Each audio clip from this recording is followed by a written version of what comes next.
Hey guys, how's it going? It's your boy M.K.S here. Hope everyone's well. I hope you checked out part 1. If you haven't already done so, please check that out. And part 3, which is coming soon.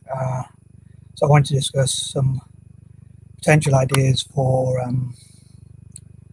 financially or economically empowering people across Asia, from the poorest to the richest, or people of all different backgrounds across Asia, especially from slums and orphanages and things like that.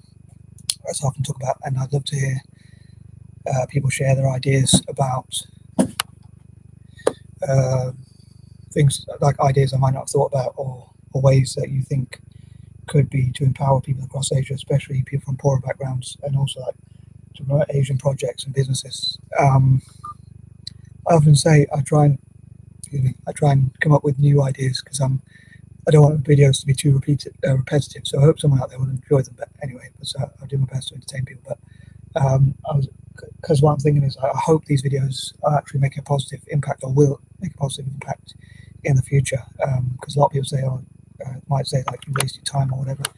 So I'm hoping that's not the case. Anyway, try and get on with the list. Number 11, I hope to support Asian inventors, inventions, and more people to get into inventing things as well as starting their own startups, and having the positivity and the confidence to do so, in spite of and maybe even fund some of the people from the poorest backgrounds. Like even like if I make channel videos like this, and maybe even next week, like on the 23rd, hopefully make a video about. I'm planning to make a video about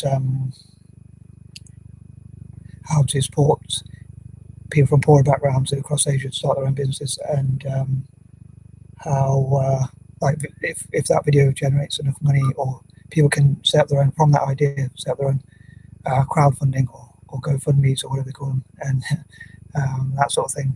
And I even make YouTube videos like this and watch each other's YouTube videos and encourage sponsors to sponsor those sorts of businesses, and like give them funding. Sometimes it might even be funding that is just like free funds that they don't have to pay back, or sometimes they just have to pay the amount without any interest, or things like that. That sort of idea, to support more people to start their own business, especially people with dyslexia and ADHD and things like that, as I've talked about before. And again, changing perceptions of learning disabilities and disability generally, and what Asia can learn from other countries about, or other continents, about how to support disabled people or different types of disability, and also improving animal rights and things like that as well, and looking at how to keep children safe online, and what they can learn about that sort of thing. I'm drinking water for once. Sorry. Number 12, again, I hope to share like motivational videos and encourage and inspire people, and encourage people like Richard Branson and John James that I've talked about before, to create their own training academies for more people to become entrepreneurs across Asia. And again, I'd love to hear what other people think, any ideas or suggestions of what training centres could be made, or what ideas you think could benefit Asia's economy and people, especially from the diaspora, or those who support Asia. Or they could be like charities or NGOs like Friends of Asia and things like that. And again, I hope to encourage Pan-Asianism and things like that, so I've talked about before. Number 13, again, I hope these videos aren't too boring, and I hope they do in fact, I hope they have at least some interest, at least generate some interest, and I hope that they do change people's perception, or make people think of new ideas in a positive way, and that sort of thing. So I hope I can entertain people and get as many views as possible and things like that. And Asia can look at, and like hope to address some of the challenges and negative sides of Asia and how it can be changed and things like that, for the better.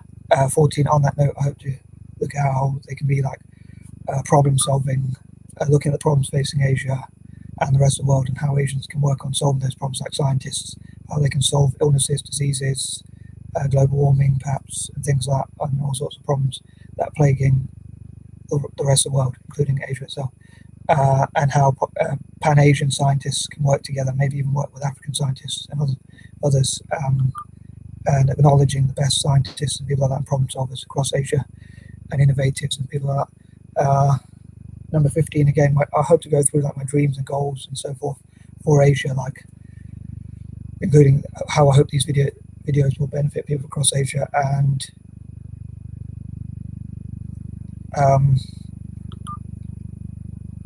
how I hope that they will, as I hope these videos will benefit Asia themselves, and how I hope Asia will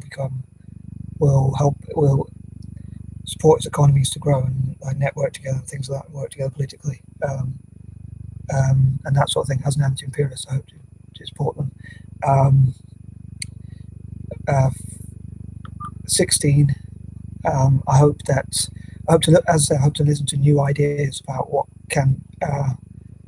are the best ways to benefit Asia. And after I finish this list, hopefully I'll ask people the question and make a video about what are the best ways to support Asia. And I hope to encourage other people to write in the comment section of that video, especially about what.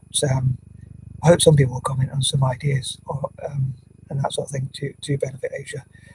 Again, ideas I might not have thought about, and analyze what could empower Asia's economies to become as successful as possible. And as I've talked before about, like, people across Asia, a lot of time might not know about dyslexia or ADHD or autism and the strengths of people with such conditions. They might think that people with autism or ADHD and dyslexia are not very smart, and in some ways academically we might not be that great, but in other areas we can be strong. And what if they invested in this talents, or found out about talents and success stories of people with dyslexia and ADHD and so forth? Like some people say, ADHD is an entrepreneur's superpower and things like that, and dyslexia similarly. And talking about some success stories like the American show Shark Tank, which is about panelists investing in entrepreneurs or potentially investing in entrepreneurs, where people have to pitch their idea. For those who haven't seen it, if you haven't seen it, you can always Google it or watch it on YouTube. And then there's the Dragon's Den in the UK, and quite a few of the panelists are or have been dyslexic. Some of the former panelists, like people like Peter Jones, Duncan Valentine, Theo Paphitis, Damon John, in the US, Damon John, Kevin O'Leary, and Barbara Corcoran. So it shows if a boy or girl has dyslexia in the classroom, they can still achieve great things, although they might not be the best academically, but they can be strong in other areas. So and also autism, like autistic people can be good at science or maths and things like that. Again, I also hope to support Asia in other areas like tourism, and again support Asian YouTubers, channels covering and benefiting Asia, or any projects that benefit Asia. 17. I know I keep talking about like trying to do more stories. I've done a few stories, like more. Well, I'll talk about more with the mouse. I'm hoping to do more stories like that. But yeah, so I know I sometimes do these lists, but hopefully I'll mix up a bit as well. So hopefully people can see some positive changes and improvements as I go along. I also hope to look at some of the stereotypes about Asians and how true or how accurate or inaccurate they are. Either way. 18. Again, hope to raise the profile of Asian startups and look at the positive sides of Asia and talk about some of the positives and projects they're doing and that sort of thing. 19. Again, I hope to encourage people from Asia to like mentor or train up or teach people from Africa in terms of software, and hopefully that will cement and improve relations and build bridges and things like that, all being well, between Asia and Africa, which have a lot in common because they were both colonized, generally speaking, and both have been degraded throughout history as well. And many have had their countries or nations split up as well. So I think they have a lot in common. Number 20, again, I'd love to hear any of your ideas. Hope I don't repeat too many points. I hope I'm coming up with something new and finding as many ways as possible to benefit Asia. Peace and love.